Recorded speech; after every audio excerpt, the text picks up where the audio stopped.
Well, good morning. It's Tuesday. We're running a little day late.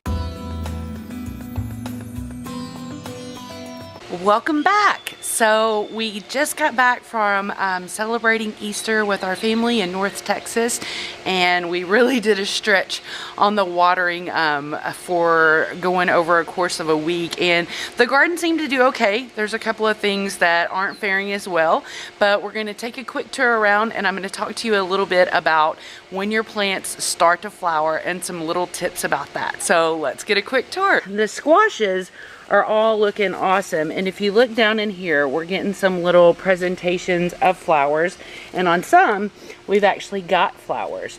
Now this is one that's fully open and it looks beautiful. Now something to understand about squash flowers specifically is that they make what's called male and female flowers, and presently there aren't any females on the plant, and that's not uncommon. Now the way that we identify male from female is that male flowers are always going to have this long stem, if you will, and a female flower is going to have a fruit behind the flower. So if it's a zucchini, there's going to be a little zucchini down here. If it's a butternut squash, same thing, that'll be a little baby squash behind there. And if we don't get pollination from the male flower into that new female flower, then sometimes our fruit will just fall off and die before it fully grows out. So something that we do sometimes is we will take some of the male flowers, keep them in the refrigerator, and then you can put a brush down in there and get some of that pollen out, and when your females come along, put that on your female flowers. So that's a little lesson there about pollinating squashes, and the same goes for pumpkin or for watermelons. You can see there's some flowers getting ready to come out of here, and it'll be the same thing. They'll have little flowers that'll have long stems, those are the males, and little ones that'll have little baby watermelons. And so sometimes if the bees aren't real active in your yard, then you're going to need to help your plants along with fertilization. Y'all, I cannot get over the fact that I grew all of these tomato plants from seed, and I'm so excited. I mean, look at how fat that stem is of that Cherokee purple that we've got going here. And if you look in here, it's getting ready to make some flowers. That's what these little things are here. It looks like it's got one there about to open up. Now, tomato plants are self-pollinating. So when you see flowers on your tomato plants, you can just come by and tap them every day, and that'll help increase pollination. Some people go as far as using an electric toothbrush, but it's really as easy as just coming along and tapping those buds and getting all the pollination in there to go where it's supposed to. So the tomatoes are just all looking really super great. I caged them all up before we left so that we didn't have any issues with that. Over here, look at that amazing collar. It is above the fence now, and it's just looking so awesome, and I'm enjoying the heck out of it. This squash here also has got a male bud coming out there. These two peppers that we transplanted late are doing nicely, and we've got a flower over here that's opened up that's also a male. And yesterday we noticed that the mustard greens were going to flower, so I cut off the stalks of the flowers to see like right there, you can tell I cut off that center flower. So I cut that off just to see if we can get a couple of more leaves grown out, and then we're for sure going to cut it this week and, you know, make us some greens. And this is one of the awesome little anazi beans growing so good, and I'm pretty sure again that that's an okra.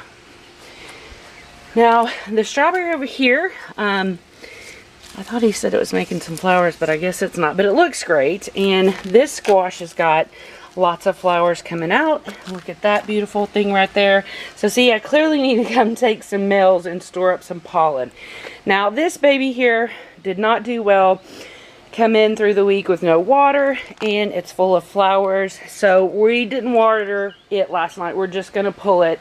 And this bed over here, we came out and took a lot of the flowers. These red romaines aren't quite ready yet, but I took most of the flowers seed buds like this right here off yesterday.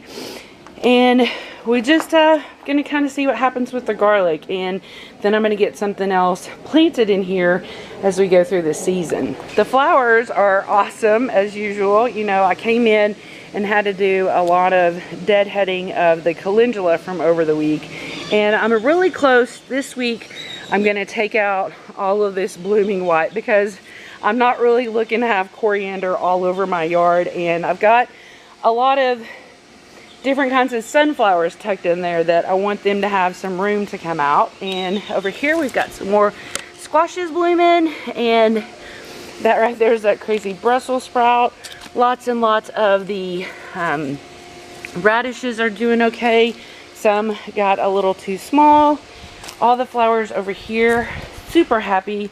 This sunflower is just getting bigger and bigger, and this one's not getting as strong, but I think it needed more water last week. And there's the rest of those awesome flowers. This was one of my last transplants, a cherry that was still in my tray that I transplanted before we left, and it's doing awesome. And so to kind of keep it safe while we were gone, I put it over here in a semi-shady area, but today it's going to move out to the tomato pallet where it'll be in consistent full. So I'm happy to say that the tomatillo is looking happy again, and it's making tomatillas and it's making flowers. So I think that one, we had a little overwatering, but they also needed some good nutrients, and they're happy because they're making fruit again. Now this spinach was trying to root off into flowers, but I want to keep it one more week.